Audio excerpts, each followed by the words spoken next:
So, having sold the Ducati Supersport S, we are trying out the Ducati 959 Panigale.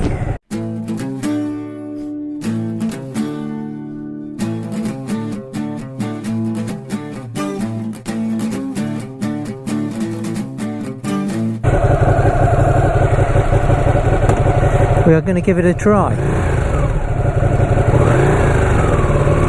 First thing I notice is the clutch bite is far later than on my other bikes.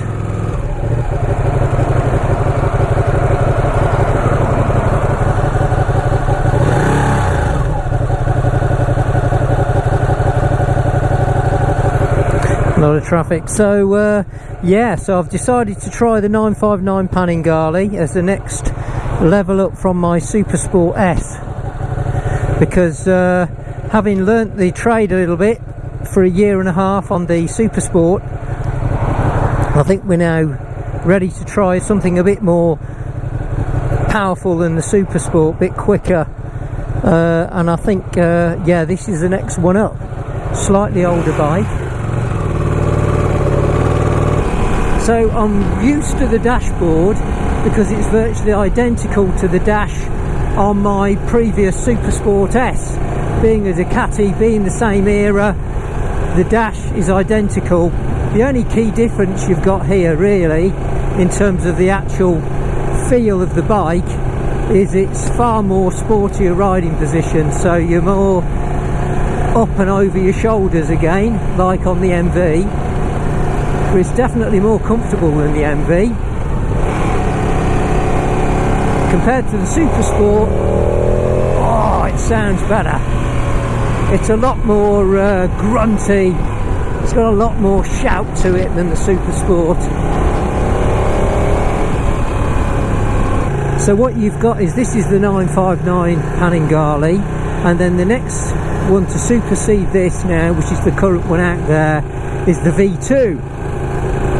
And the problem with the V2, I've just tried it earlier in terms of sitting on it, is it's a higher riding position. So with me being a shorter leg height, it's all about getting something. It's all about getting something you can get your feet down on.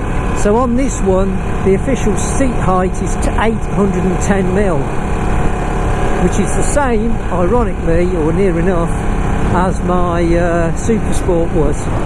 So this is easier to get your feet down than on the V2, which is 830mm.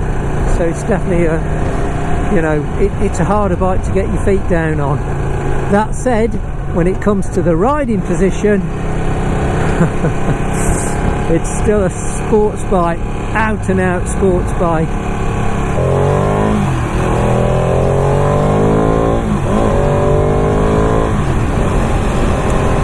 Yeah, this is definitely one up on the Ducati Supersport S that I had. My goodness, this thing takes off. The big difference with the Supersport is you don't get the response that you get when you're on this. Rear brakes feel really soft though. I thought the F3 had soft rear brakes. This one's even worse.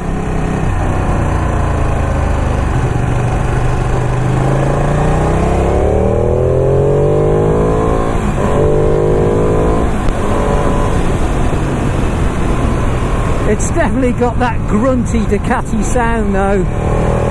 Very easy to handle.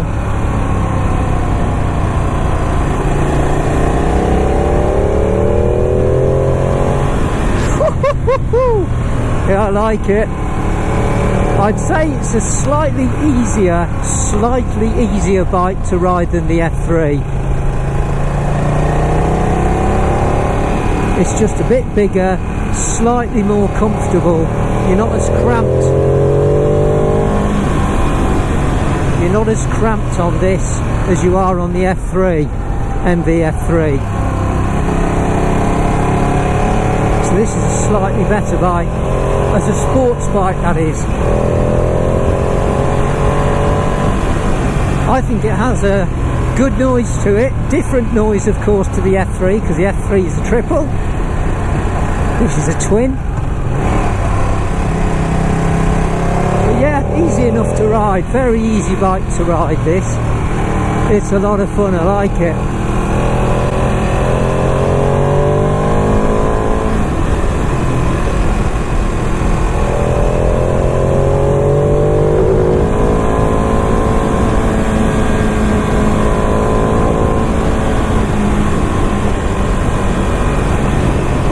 Interestingly, just like the Super Sport, it gets really hot under the seat.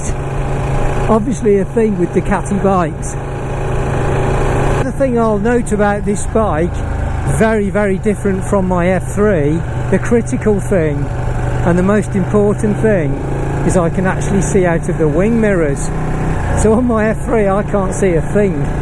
The wing mirrors are virtually impossible to see out of, whereas on this bike I can actually see out of the wing mirrors.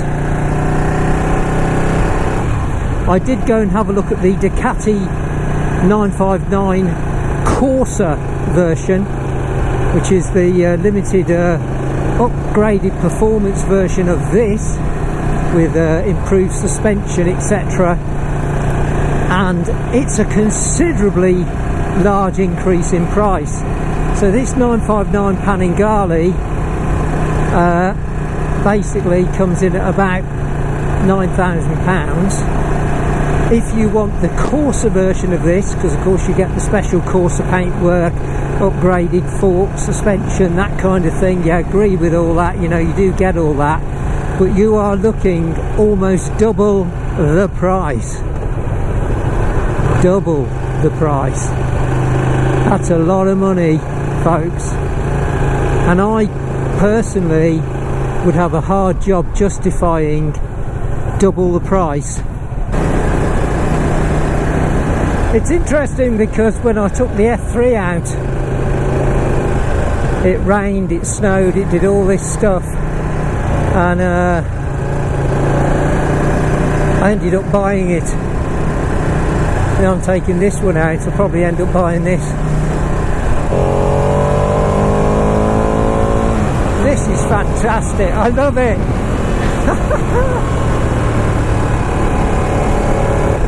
Well, that was fun.